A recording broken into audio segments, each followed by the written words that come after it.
आज की कहानी एक माँ की दर्द भरी कहानी। विमल बहुत परेशान था। उसे समझ में नहीं आ रहा था कि वो इस परिस्थिति से कैसे निपटे। वो अपनी माँ को बहुत चाहता था, किंतु उसकी पत्नी और बच्चे उसकी माँ से बहुत दूर भागते थे, क्योंकि उसकी माँ की एक आंख नहीं थी। साथ ही उसकी कमर भी 90 अंश पर झुकी थी। वैसे वह अपना काम सब खुद कर लेती थी, किंतु किंतु फिर भी वो उसकी पत्नी और बच्चों के लिए हमेशा खटकती है। दादी, आप ऊपर के कमरे में जाओ, मेरे दोस्त आ रहे हैं।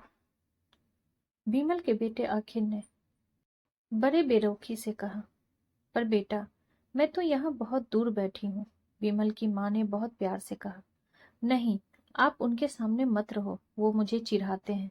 अखिल ने जोर से डांटते हुए कहा। क्या हुआ अखिल, क्यों चिल्ला रहे हो? विमल की पत्नी कामिनी ने किचन से ही आवाज लगाई। देखो न माँ, ये दादी यही ड्राइंग रूम में बैठी है और मेरे दोस्त आ रहे हैं। अखिल ने शिकायत भरे लहजे में कहा। माँ जी, आप ऊपर चली जाओ, क्यों हम लोगों को लजवाती हो? कामनी ने बेटे का पक्ष लेते हुए कहा। बेचारी सरस्वती चुपचाप उठकर जीने के सहारे ऊपर चली गई। कमर झुकी होने के कारण उन्हें ऊपर चढ़ने में बहुत परेशानी हो रही थी, किंतु वो पूरी ताकत से ऊपर के एक अकेले कोने वाले कमरे में जाकर बैठ गई। विमल बाजू के कमरे से सब सुन रहा था। उसे कष्ट हो रहा था कि उसकी माँ को अपमानित होना पड़ रहा है, किंतु वो असहाय था। अगर वो कुछ कहता तो पत्नी और बच्चे उसका विरोध करने लगते हैं। दूसरे उनके तर्क भी सही लगते हैं।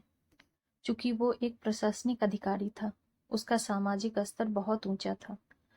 उसकी ससुराल भी एक उच्च घराने में थी, अतः वो चुपचाप इस तरह हर दिन अपनी माँ को अपमानित होते देखता रहता था।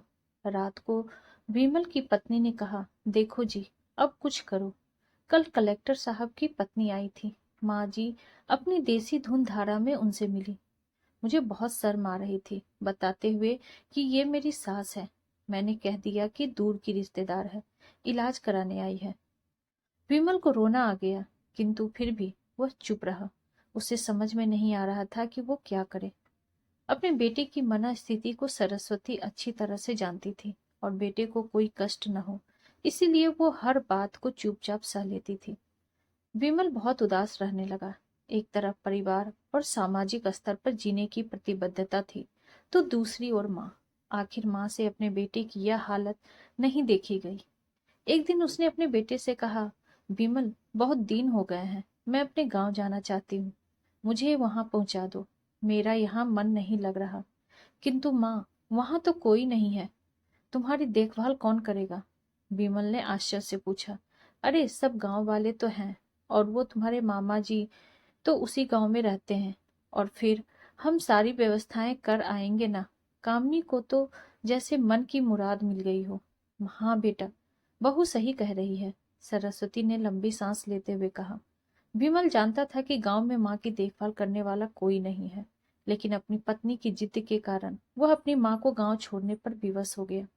माँ को गांव छोड़कर आते वक्त उसे रोना आ रहा था, तथा अपनी बेबसी पर गुस्सा भी आ रहा था, किंतु परिवार, पत्नी और समाज ने उसके इन मनोभावों को दबा दिया, और वो सुकून सा महसूस करने लगा। कुछ दिनों बाद उसके चाचा, जो अमेरिका में रहते थे, आने वाले थे।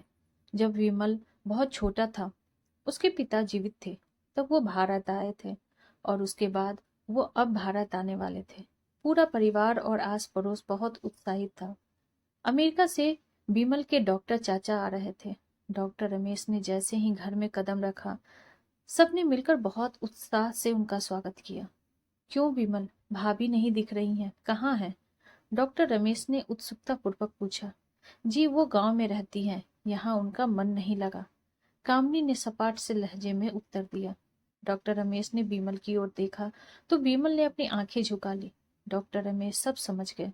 बोले, कल हम भाभी से मिलने गांव चलेंगे, सब लोग। दूसरे दिन सभी लोग गांव के घर में पहुंचे। देखा कि सरस्वती को बहुत तेज बुखार है, और वो पलंग पर असहाय पड़ी है। डॉक्टर रमेश दौड़कर सरस्वती के पास गए, उनके पैर छू कर रोने लगे। सरस्वती की ये हालत उनकी कल्पना से परे थी।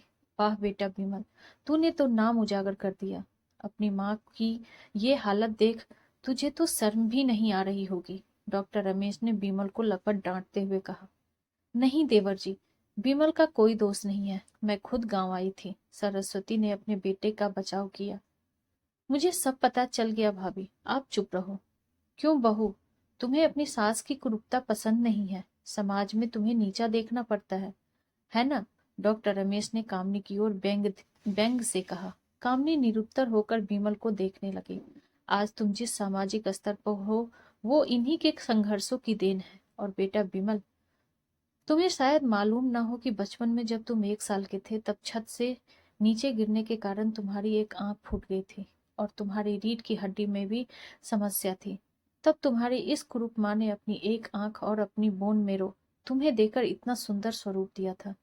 कामिनी बेटा, इतने सालों तक संघर्ष करके बेटे को प्रशासनिक अधिकारी बनाने वाली इस संघर्षशील औरत की तुम लोगों ने यह दशा कर दी। तुम्हें ईश्वर काफी कभी माफ नहीं करेगा। डॉक्टर रमेश की आंखों से अश्रु जलधारा बह रही थी। अब भाभी, आप मेरे साथ अमेरिका जाएंगे, यहाँ इन स्वार्थी लोगों के बीच नहीं रहेंगे। डॉक्टर रमेश ने सरस्वती से कहा। विमल को तो काटो तो खून नहीं था। डॉक्टर रमेश जो उनके चाचा थे, उन्होंने जो आज राज बताया उसके बाद तो विमल को यही लग रहा था कि उससे ज्यादा पापी इंसान इस दुनिया में कोई नहीं है। वह दौड़ता गया और माँ सरस्वती के कदमों से लिपट गया।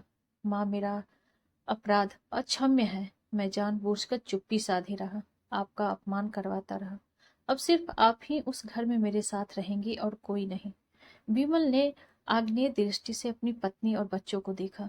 कामिनी को भी बहुत पश्चाताप हो रहा था, किंतु उसकी हिम्मत नहीं हो रही थी कि वो सरस्वती से आंख मिलाए।